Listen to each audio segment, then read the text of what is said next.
momento do início de nossa história que ainda é pouco conhecido pelos brasileiros. Um período importante do Brasil, colônia, que deixou fortes influências culturais, principalmente na região Nordeste.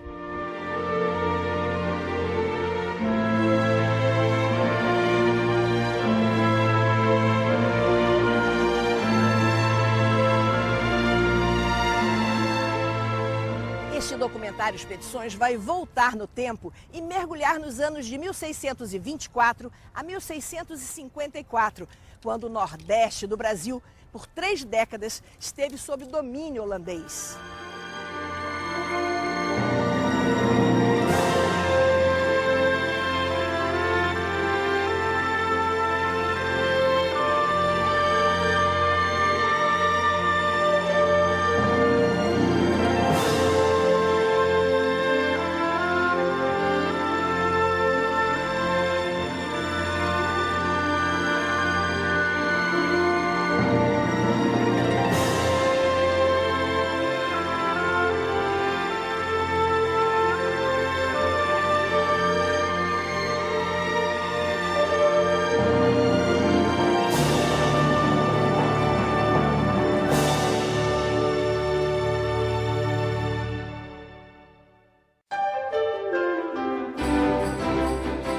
No início do século XVII, o Brasil ainda era um território fragmentado, onde as capitanias não tinham muita comunicação entre si. No Nordeste, a capitania de Pernambuco tinha grande importância na produção e exportação do açúcar.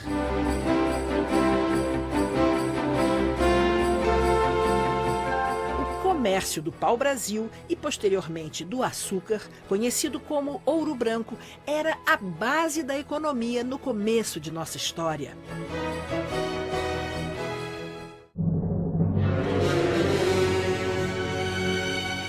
Os holandeses, na época neerlandeses, estavam em guerra com a Espanha, que impôs bloqueio comercial aos portos sob o domínio ibérico. A exemplo do que haviam feito no Oriente, com sucesso, os holandeses criaram em 1621 a Companhia das Índias Ocidentais para retomar à força o comércio do açúcar produzido na região nordeste do Brasil.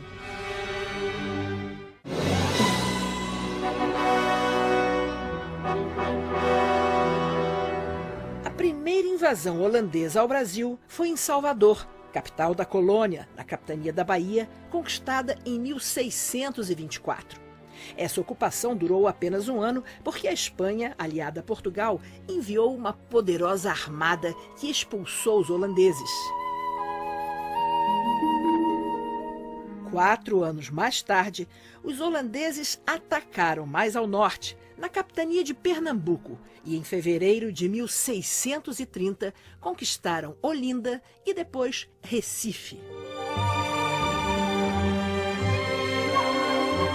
Iniciaram então a conquista do Nordeste brasileiro, traficando mão de obra escrava e investindo nos engenhos para garantir o sucesso da produção do açúcar.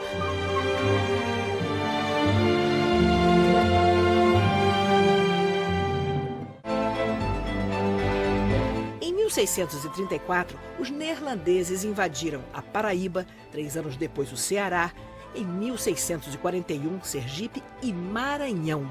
Expandiram-se então para o interior. A fronteira sul do domínio holandês era o Rio São Francisco, no limite com a capitania da Bahia.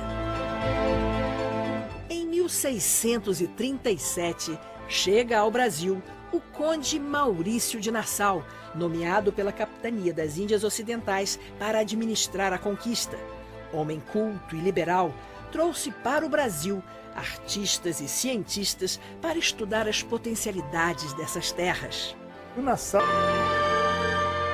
Na realidade, o Nassau obedecia a um cidadão chamado Constantine Huygens, que era o grande, foi aquele que orientava, e foi o Constantine que criou a ideia de se fazer uma missão artístico-científica para conhecer o Novo Mundo. E o Franz Post era o pintor da paisagem, como o Eckhout era o pintor dos tipos humanos. E quando Franz Post chega aqui, ele chega com a missão não para ser o pintor, mas ele seria um documentarista do grande relatório que o João Maurício Nassau Sig iria fazer para o governo dele. Então, o que foi que ele fez? Cada região, vamos dizer, hoje seria município, mas cada vila que eles visitavam, o Francis Porte ia atrás e ele era o fotógrafo. Desenhava a paisagem tal e qual estão nas suas gravuras. Paralelamente, ele fazia os quadros.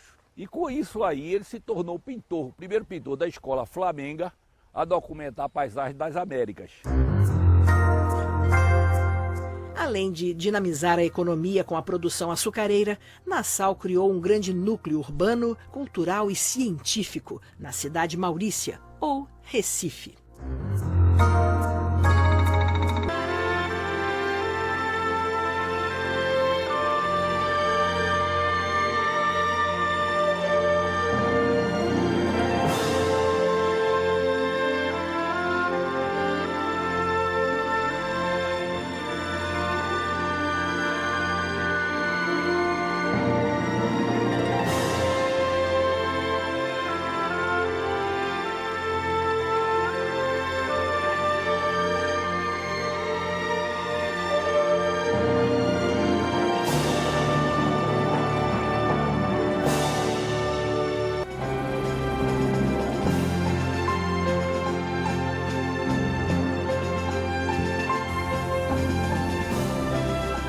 Imagine uma cidade que no começo da história de nosso país, no início do Brasil colônia, recebeu um grande plano urbanístico, com palácios e imensas pontes por cima de canais.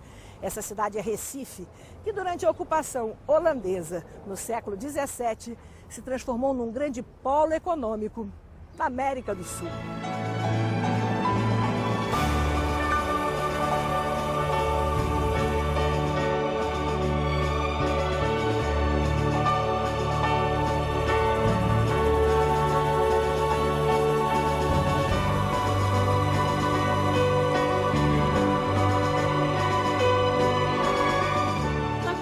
Do Nordeste brasileiro, os holandeses não conseguiram fortificar Olinda, cidade sobre colinas.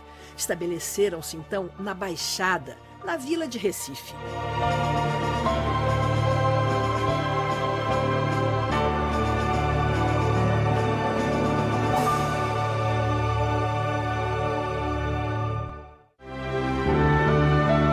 O traçado da singela vila portuguesa de Recife foi rapidamente alterado. Recife, capital pernambucana à beira-mar, colonizada por portugueses e holandeses, é conhecida como a Veneza brasileira. Essa presença neerlandesa ainda permanece no seu imaginário também, claro, por conta de que os primeiros traços urbanísticos do que é o Recife histórico foi dado pela essa mudança do centro político comercial que era Olinda para o Recife. Com o incêndio e com a invasão holandesa a Pernambuco, Olinda é incendiada e o Recife já era um grande porto do Atlântico Sul e torna-se um grande centro político da capitania de Pernambuco. Maurício de Nassau revolucionou a vida da capitania de Pernambuco com uma ousada reforma urbanística no Recife, criando a cidade Maurícia. Essa aqui é a Ponte Maurício de Nassau, construída em 1643, a primeira ponte desse gênero construída em toda a América Latina.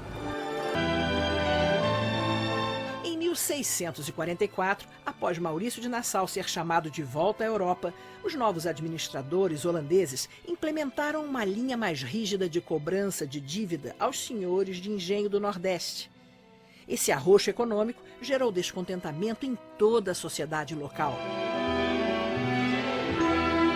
A consequência imediata foi a chamada Insurreição Pernambucana, com forças lideradas por senhores de engenho, pelo afrodescendente Henrique Dias e pelo indígena Felipe Camarão. As lutas para a expulsão dos invasores se intensificaram em 1645 e uma grande liderança foi a de Antônio Teixeira de Melo.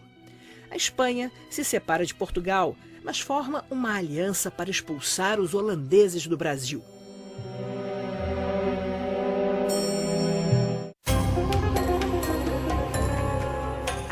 batalhas no Monte dos Guararapes marcaram o término da aventura holandesa no Brasil. A rendição foi assinada em janeiro de 1654. O período de Maurício de Nassau, no Nordeste, é conhecido como a Idade do Ouro da ocupação holandesa no Brasil.